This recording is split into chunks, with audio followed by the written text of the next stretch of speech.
Hey, what's up guys? Today in this video we are going to look at how we can use migrations to add a new field or rather a column to our existing database table. What is the flow behind it? And also we will do a small refactoring so that right now if you see I have database folder where we have factories and seeds. I would ideally want the migrations to be in there as well. So we will get started and cover these topics. So the first thing which I told you is that I want to move my migrations inside the database folder. So why don't we first do that? Because the migrations are not being referenced anywhere, that is not too much of a problem.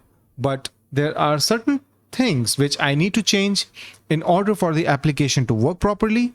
And those changes are, first of all, if you see inside our package.json, the migration generate and migration create are looking for this particular folder inside source. But now this has become source/database/migrations, right? So we have made that change, and obviously we will need to change our TypeORM config as well because it will be looking at those folders. So let us open up the TypeORM config. In here we have our migrations folder. So why don't I try to select everything like this? Okay, so inside migrations, CLI, and there will be a few more, a total of 4. What I'm going to do is edit them in one go rather, right? And all of them are now database/migrations, which is my new folder structure. Okay, so let's see if I save this. And what I will do is, I think I have already cleared my database. I'll quickly check. Yes, this is my quiz manager, and if I refresh, nothing is there.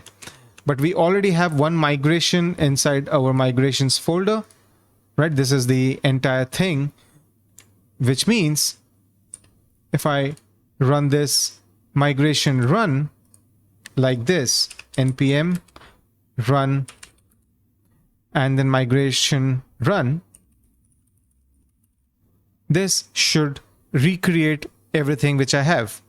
All right, so the migrations did execute, and if I now refresh my database, I can see all of them over here. I can also seed if required, and everything will be fine.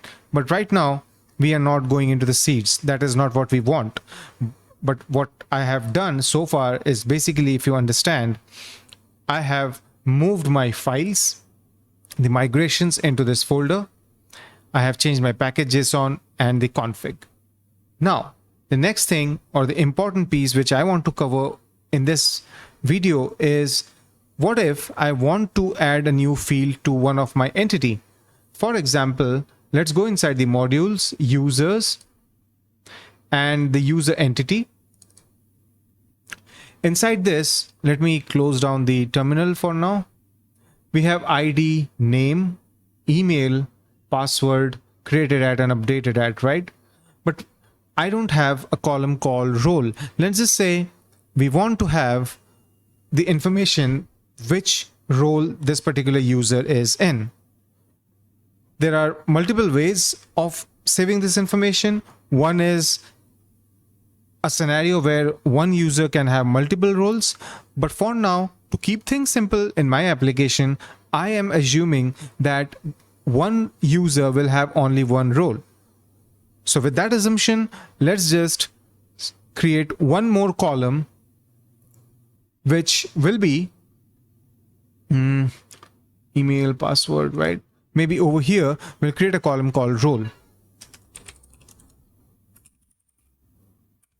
It's of type string and it's a column.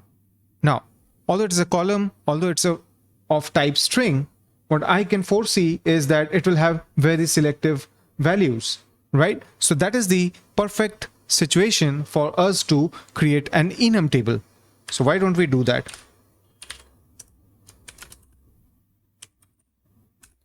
So the type here is enum, additionally, I'll need to pass the enum. What are the different enums? So obviously right now I don't have the enum, so I'll have to create one. Why don't we go ahead and do that?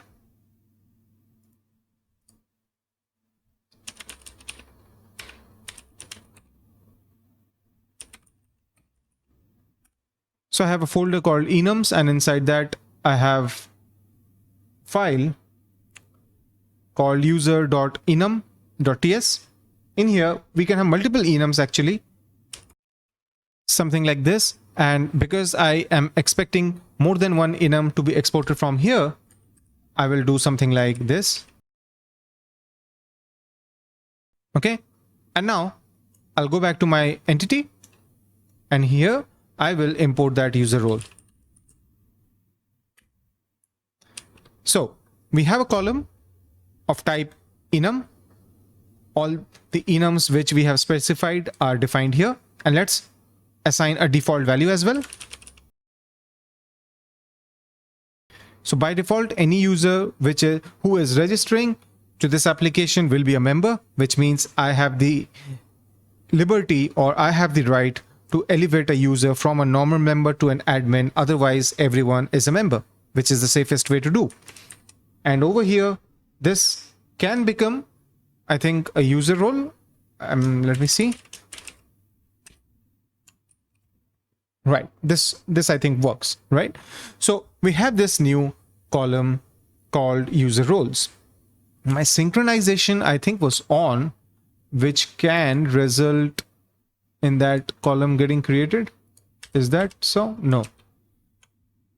Okay, that's because my application is still not running, and that's the reason I am saved.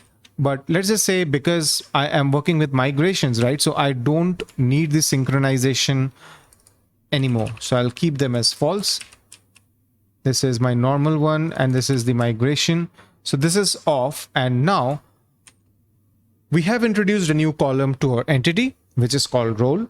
So then how do we generate a new migration which adds that new column, right? The command which we will need to run is obviously npm run migration generate, and I'll name the migration something so that I can later on understand what just happened. And as you can see, it generated a file inside the source database migrations.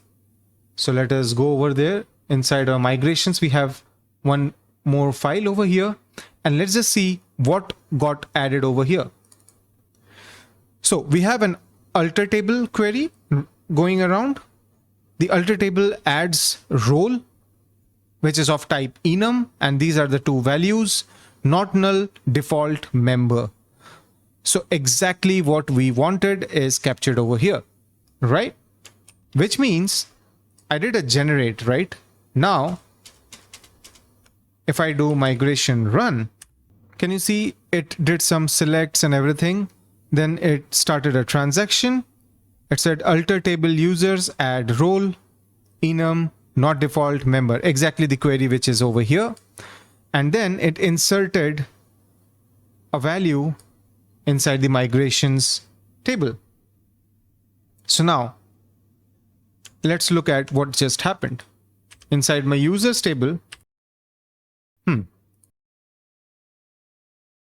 right, I have this new column called role. So this is kind of taken care of. And if I go to migrations data, there is this new entry, correct? So this basically means now I have two migrations. If I come over here and let me see what is the command for rollback, it's revert, right? So why don't we do revert, right? So can you see it altered, it started the transaction again, it altered the user table, it dropped the column, and it deleted from the migrations table. So now if we go to our database, first of all, that entry 2 is gone, correct? And inside the user table, that role column is gone as well. So as you can see now, with this kind of a structure, we are able to add migrations, we are able to roll back, we can roll back to any particular level, and have these liberty of playing around with the table and the database to basically check what changes we have made and if any corrections are required. But yeah, this is the flow. This is very important for you to understand, because this is, I would say, one of the best ways in dealing with the changes in your database. Everything is in the code, and it makes development a lot easier when you are working with the team, because any new migrations or any new column changes that you make, right, it is just so easy to pass it on. You just put it in your code, you commit it and push, and the other developer just needs to pull that code, run that command, and everything is done. So yeah, that's about it, guys. That's how migrations work, where we add new columns to to the database. Let me know what you think about migrations, and if you have any problems, definitely put in your comments and I will try to help you as much as possible. If you like this video, do click on the thumbs up icon and don't forget to subscribe to my channel.